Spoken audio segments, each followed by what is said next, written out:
Pero bueno, a veces las cosas se complican y uno apela a estas nuevas tecnologías que sirven para acercarnos un poco más.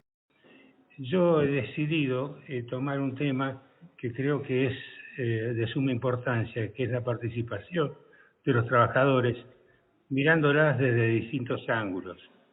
En ese sentido vamos a tratar de verlo desde distintas ópticas para que realmente tengamos una idea de lo que pasa en las empresas y fundamentalmente lo que más me interesaría es el cómo actuar.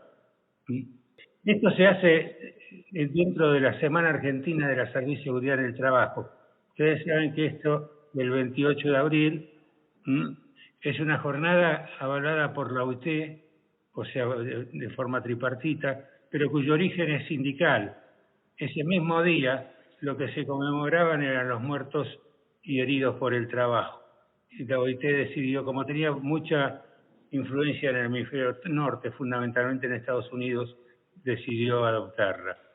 Y fue justamente cuando yo era gerente general que decidí tomarla para la Argentina. Creo que es un momento interesante, sobre todo para la reflexión.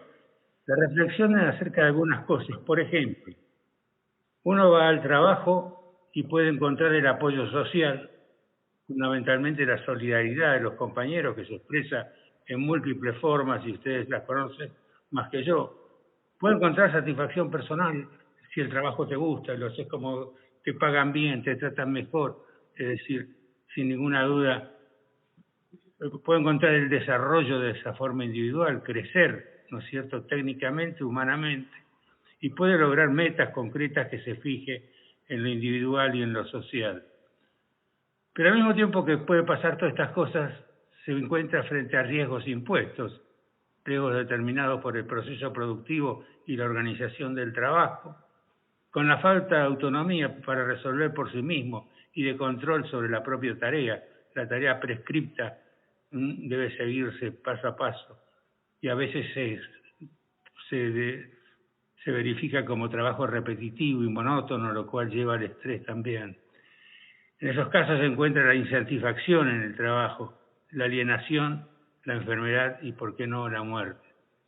Entonces, si nosotros vemos estas dos puntas, lo que concluimos rápidamente es de que el trabajo no es neutral desde el punto de vista de la salud. Y creo que esto es lo que hay que tener en la cabeza muy claro. Es decir, no hay neutralidad. Una condición de trabajo o puede hacer crecer, o todo lo contrario, puede enfermar y matar.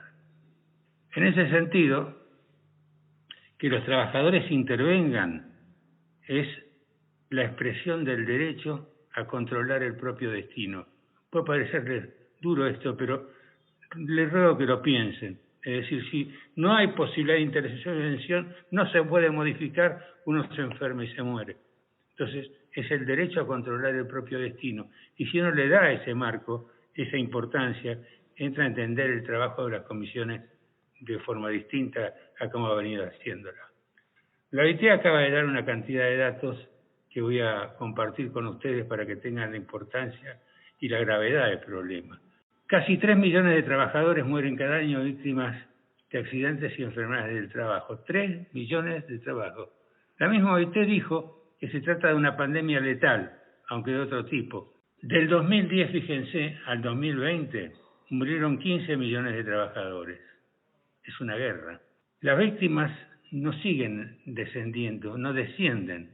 Lamentablemente van aumentando. Fíjense que en el 2013 había 2,34 millones y en el 2017 2.780.000. Actualmente se entiende que hay 3 millones. La OIT y la OMS han coincidido en algunas cosas. Esta en realidad primera es una coincidencia mía. ¿A qué llamo yo efectos censurados del trabajo? A las enfermedades profesionales. Porque fíjense ustedes que el 80% de estos muertos no son por accidentes de trabajo, sino por enfermedades profesionales. ¿Y por qué digo efectos censurados del trabajo? Porque en nuestro país el subregistro es lamentable, es preocupante, sobre todo en algunas enfermedades como el cáncer ocupacional. Con cáncer ocupacional, es decir, aparece uno cada tanto, y algunos otros aparecen por los juzgados. pero está mostrando esto la falta de una búsqueda y una conducción desde el punto de vista nacional más seria, que realmente trate de identificar los problemas para encontrar las soluciones. Y la OMS y la Organización del Trabajo, que han hecho un trabajo conjunto muy interesante, han visto que 750.000 trabajadores de estos que estuvimos hablando mueren de enfermedad coronaria isquémica, o sea, infarto de miocardio, y apoplejía, o sea, los trastornos, digamos, cerebrovasculares, debido al exceso en las horas de trabajo. Ahora, después de 100 años en que los héroes de Chicago murieron para consagrar la jornada de 8 horas, tener que se mueren 750.000 trabajadores por exceso en las horas de trabajo está indicando que tenemos mucho por hacer. También interesa la gravedad de algunos accidentes. Este fue uno de los accidentes más mortales que se conocen. Sucedió en Bangladesh, en la capital de Bangladesh, en el Rana Plaza. El Rana Plaza era un edificio de 8 pisos, casi todo dedicado a la industria del vestido, en donde se colapsa el edificio y 1.130 costureras mueren en ese periodo. Este es otro tipo de problema el que están viendo ahora. Y si ven en los cartelitos, por ahí encuentran la causa. Acá está Bhopal y acá está Dow Chemical. En ese sentido, la fábrica de pesticidas de Union Carbide en Bhopal, esto sucedió en 1984, un escape de 40 toneladas métricas de metilisocianato tóxico se extendió por toda la ciudad en el centro de la India. Cerca de 500.000 de personas se vieron expuestas a escape. El gas tóxico mató a entre 7.000 y 10.000 personas en las primeras semanas y cerca de 25.000 personas perdieron la vida en los siguientes 20 años, en uno de los accidentes industriales más catastróficos de la historia. Yo tuve oportunidad de conversar con trabajadores sobrevivientes de la Union Carbide en la India, casi todos con una afonía mayor que la mía por la afección respiratoria que les había quedado, aunque estaban alegres por haber podido vivir y seguían luchando para que la Union Carbide reconociera este accidente y pagara lo que tenía que pagar, lo que tiene que pagar. Este es más cercano a ustedes, en el 86, y ahora hay una película que aquellos que tengan posibilidad de acceder a ella, es una serie sobre Chernobyl en Ucrania. En este momento se habla bastante porque acá se liberó material radiactivo 200 veces superior a lo que se liberaron durante Hiroshima y Nagasaki. Alrededor de 500.000 personas fallecieron por culpa del accidente, según la Comisión Nacional de Ucrania para la Protección contra la Radiación. Y por último, para tomar uno latinoamericano, la ruptura de la represa de Brumadinho en el estado de Minas Gerais llevó a 150 muertos y 102 desaparecidos. El río contaminado y un pueblo arrastrado son las principales consecuencias de la rotura de un dique de contención de la minera. Es decir, son formas distintas de muerte. Y yo quería aprovechar el hecho de haber tocado los accidentes para acabar con esa gente que solamente trata de demostrar de que hubo un error humano en la génesis de los accidentes. Es indispensable acabar con la idea de que los actos inseguros son la causa de los accidentes. Ellos son la consecuencia de otra cosa. En líneas generales, no hay que preguntar por qué cuando uno investiga un accidente, sino preguntarse qué hecho fue necesario para que esto ocurriese y así seguir remontando en lo que se llama árbol o árbol de causas, que es la metodología que aconsejo personalmente para investigar accidentes. Creo que hay que abolir toda otra metodología. Desde el punto de vista social, los trabajadores son los que soportan el peso de la producción. Creo que en esto estaremos todos de acuerdo. Es un indicador del avance de una sociedad civilizada. Tener más producción, sin ninguna duda, producción industrial también. Pero la productividad hoy no proviene de la exclusión de los trabajadores, sino de su implicación responsable, su calificación y su participación en una comunidad productiva cohesionada, lo cual supone continuidad en el trabajo, trato digno y buen salario. Esta expresión, que es de uno de los directores de la OIT, la comparto absolutamente, ¿verdad? Porque si no existe esto, continuidad en el trabajo, estamos hablando de trabajo temporal. No existe trato digno y buen salario. Dígame cómo sale la productividad. Es decir, que para ser productivo hay que acabar con lo que se llama violencia cotidiana. Y para superar esta violencia cotidiana, en primer lugar hay que pensar que la salud tiene que ver con la participación, pero también con la democracia política, económica y social. Villa conoce muy bien de esto. Yo recuerdo, volviendo de vivir unos años por mala salud en España, a la vuelta de la democracia, me encontré con Piccinini y tuvimos una larga charla sobre lo que era posible hacer y estuve un tiempo trabajando en el CES con él. O sea que mis nexos con Villa son muy viejos. La salud de los trabajadores es otra cosa que hay que tener en cuenta. Tiene que ver no solo con las condiciones de trabajo, sino con el manejo de la salud en general en una sociedad. Es decir, hoy día tenemos una enorme cantidad de trabajadores fuera del sistema, trabajadores en negro, así se les llama vulgarmente. Y estos trabajadores no tienen de ningún tipo de asistencia, salvo la pública que puedan darle para sus enfermedades o dolencias. Y para superar esta violencia, entonces, hay que ver y desarrollar la participación de los trabajadores. Esto me parece básico. Entonces voy a recorrer junto con ustedes algunos elementos para considerar la participación. En primer lugar, lo que hay que tener muy claro es de que la participación es un derecho. El derecho a la salud implica saber cómo inciden las condiciones de trabajo en la propia salud y también el derecho a modificar esas condiciones de trabajo para que no dañen la salud. Esto hay que grabárselo en la cabeza. Y este derecho, además, lo hemos consagrado con una forma ejecutiva, que son los comités de salud y seguridad en la provincia de Santa Fe, por primera vez en la Argentina. Si bien luego, unos años después, lo tomó también el tema la provincia de Buenos Aires, lamentablemente no funciona en el sector privado. Esto no quiere decir que en Santa Fe funcione como debe. Creo que todavía hay ausencia de comité en muchas empresas y creo que las organizaciones sindicales deben preocuparse por esto. Entonces hay que tener capacidad en la participación para participar en la determinación de las políticas y la negociación colectiva. Hay necesidad de participación para tomar bien los problemas. Es imposible un conocimiento serio sin contar con los aportes de los trabajadores.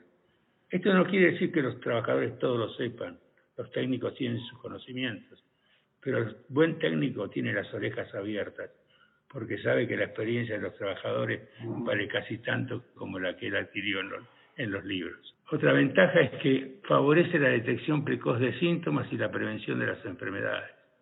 Es decir, los trabajadores entran a contar, a uno le comienza una conjuntivitis y le comienza al otro, y entonces entra a especular qué condiciones de trabajo pueden tener en común para tal enfermedad. Es decir, que el sistema de prevención no lidia con casos individualizados, o no debe pensar en casos individuales, sino con grupos homogéneos de trabajadores. ¿Qué es esto de grupo homogéneo? Son los grupos de trabajadores que, aún estando en distintas secciones de una empresa, por ejemplo, tienen los mismos riesgos. Por eso los tomamos en forma conjunta como grupos homogéneos. Esto permite enfrentar las dificultades y los costos de mediciones objetivas de carga mental, por ejemplo, sabiendo preguntar y sabiendo, sobre todo, sabiendo escuchar. La participación de los trabajadores permite, en general, un abordaje más global, comprensivo y dinámico de los factores de riesgo profesional. Son ellos los que encuentran el problema. Mira, yo en mis inicios de esto hace muchos años, fui jefe del servicio médico de Olivetti, Argentina. ¿Recuerdan Olivetti, la de máquinas de escribir, máquinas Divisuma, incluso primeras computadoras? Tenía una hermosa fábrica en Merlo, provincia de Buenos Aires.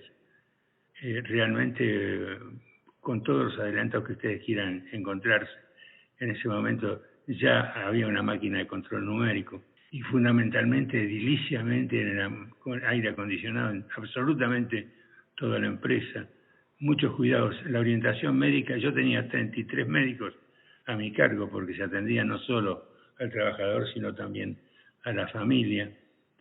Y lo que yo ahí aprendí es que los factores de riesgo teníamos que aprender de los trabajadores para saber qué es lo que estaba pasando, que sin su conocimiento nosotros, aunque diéramos vuelta por la empresa, había cosas que no vieran.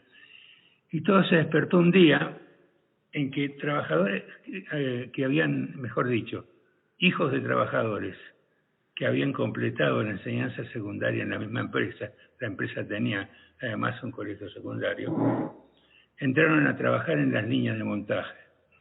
Se desconoce lo que es el trabajo en una línea de montaje.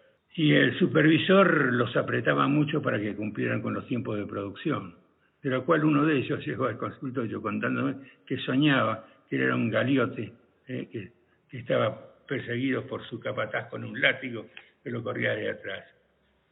Esto me llamó la atención porque había venido bastante gente con nerviosismo de todo este grupo de jóvenes, entonces entré a indagar. Y me di cuenta que el problema era el supervisor, el capataz era realmente un loco. Entonces lo llamo al capataz y me cuenta las presiones que él tiene.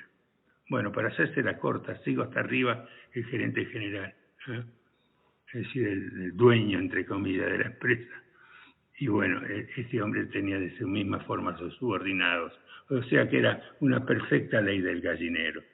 Y le expliqué que sin tratar esto no iba a resolver el problema. Al poco tiempo me echó.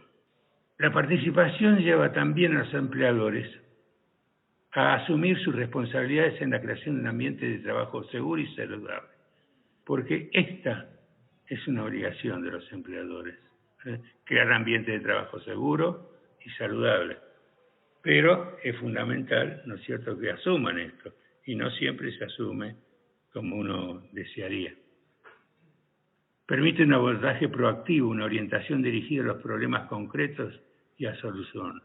Esto es lo que determina la diferencia a veces entre nosotros técnicos que decimos que hay que hacer algo y el trabajador que exige que se haga, porque muchas veces pasa demasiado tiempo.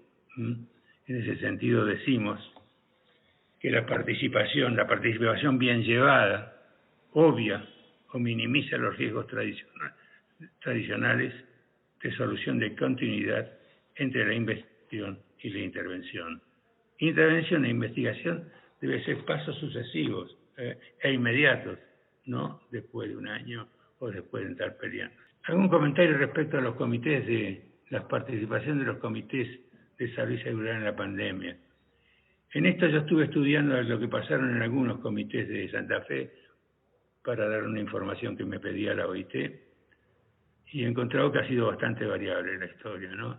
Y una de las cosas que advertí, y esto pasa, creo que pasó en todo el país, es la baja formación que teníamos los técnicos en atención a los riesgos biológicos.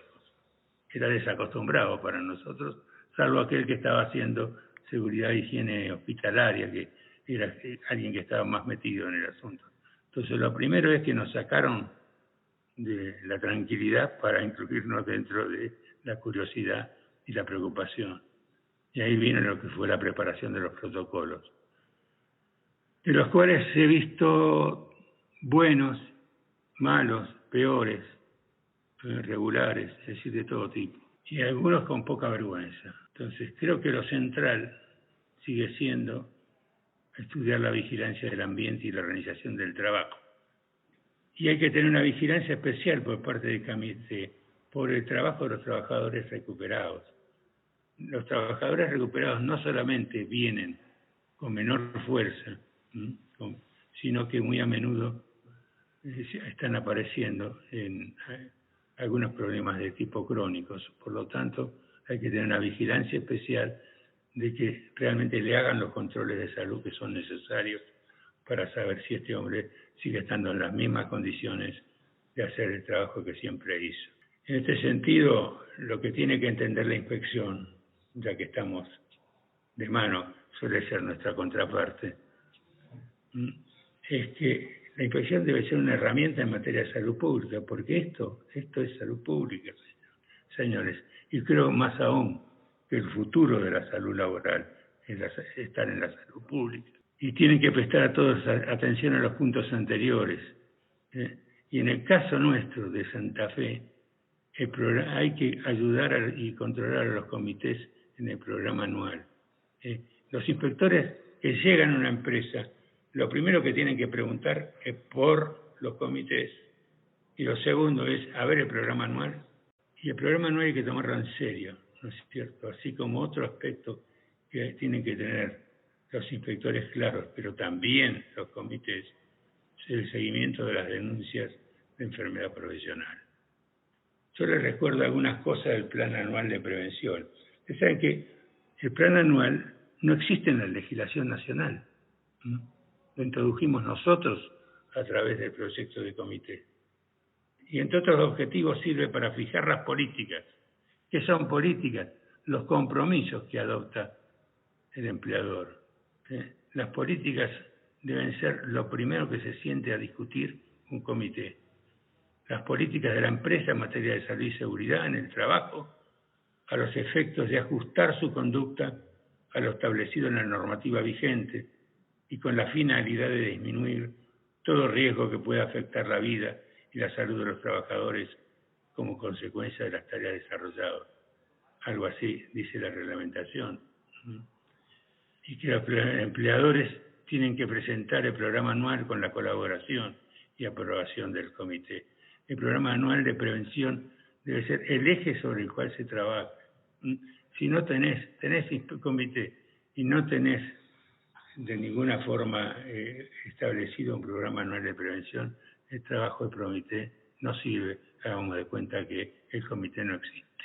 ¿Y qué va a pasar en el futuro? Bueno, va a aparecer el esposoma. ¿Qué es esto del esposoma? Se está tratando de conocer no solamente a qué está expuesto un trabajador en el trabajo, sino en todo el ambiente de vida. Y estamos muy cerca de tener condiciones para ver este esposoma y al mismo tiempo ver otros indicadores metabólicos que nos fijen y nos caractericen el metabolismo de cada persona. En esto se va a basar mucho de la medicina del futuro, el pronóstico para las personas. La telemedicina, que hay que tener cuidado, creo que hay un uso abusivo de la telemedicina, en el sentido que no se puede confiar a la telemedicina los casos graves. La digitalización, los cobots, ¿saben lo que son los cobots? Son los robots que ayudan en el trabajo, que están al lado nuestro prácticamente.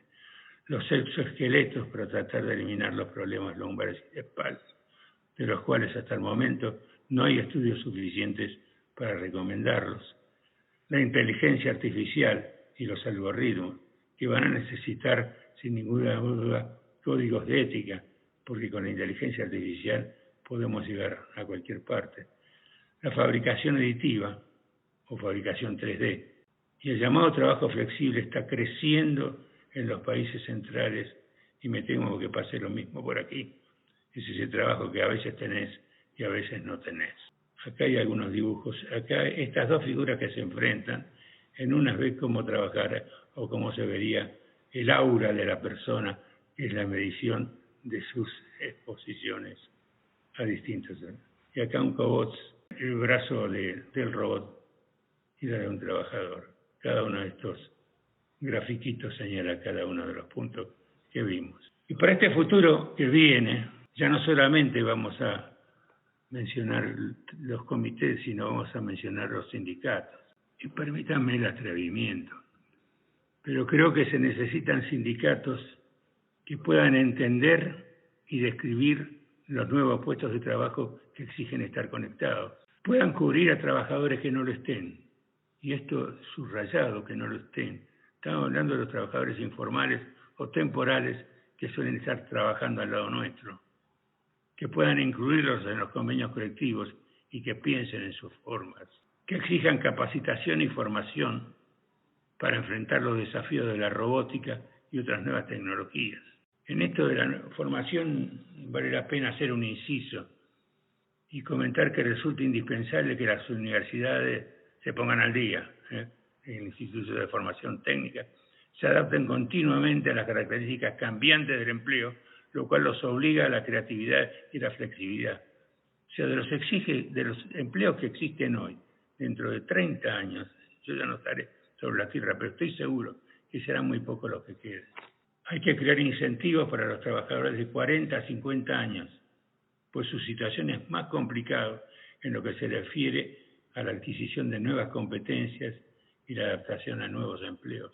Los proveedores de educación deben innovar y reorientar su oferta y ofrecer competencias interpersonales. Deben armarse vínculos sólidos entre estos, los empleadores, los sindicatos y las instituciones gubernamentales. Finalmente, para no cansarlos más, vamos a ver algunos principios a tener en cuenta. El primero es que la salud es la reserva más importante que tienen los trabajadores. Esta es una frase de Magdalena Echeverría, una prevencionista chilena, y yo creo que es un hallazgo realmente. ¿Por qué es la reserva más importante? Porque sin salud no podés trabajar. Por eso la salud es la reserva más importante que tienen los trabajadores. La salud de quien trabaja no es una mercancía para vender, sino un bien a defender mediante la prevención. Estoy diciendo de que el riesgo no se monetariza. Un adicional por insalubridad o un adicional por carga crónica o por él o por otro no corresponde. Lo que corresponde es controlar el riesgo. Y si el trabajo por el riesgo restante, digamos, exige más, ya no es un plus, sino que hay que categorizarlo de otra forma salarialmente. Tener en cuenta que la prevención no es un problema solo de los científicos y de los técnicos, sino también del juicio subjetivo de los trabajadores, o sea, de lo que piensan y viven los trabajadores. Y vamos a finalizar con una frase de Giulio Macacaro, un gran sanitarista italiano, que dice: no compartimos, sin embargo, una idea de la prevención como un mero acto individual, ni siquiera para el caso de los hábitos personales. Pero sobre todo en los ambientes de trabajo, no hay forma de restringir la prevención al individuo. El trabajo es por definición una actividad social y es un colectivo de personas al que está sometido a riesgo.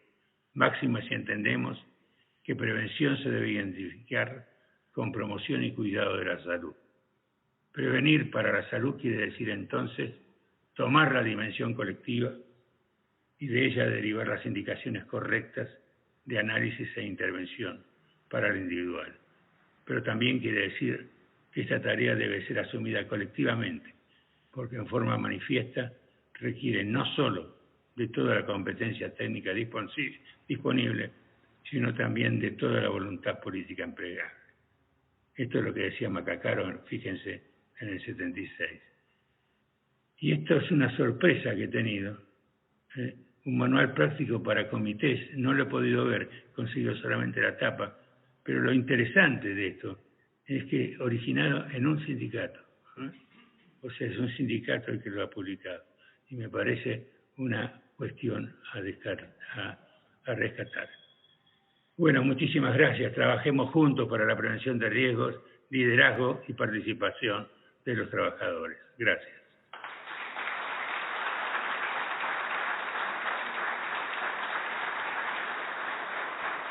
Qué intervención, muy amable, muy clara como siempre. Un placer escucharlo y que pueda participar de este modo en este primer congreso aquí en el Departamento de Constitución. Mariana, no sé si quería agregar algo.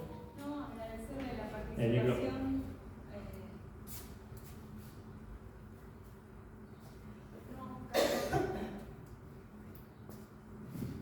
Bueno, no me llevo bien con la tecnología. No, agradecerte la participación, el estar siempre dispuesto y acompañándonos en todo y obviamente compartir tus conocimientos con nosotros. Muchísimas gracias. Gracias a ustedes, ha sido bonito. Lamento no estar y me debes las bogas a la parrilla. Sí, te las debo.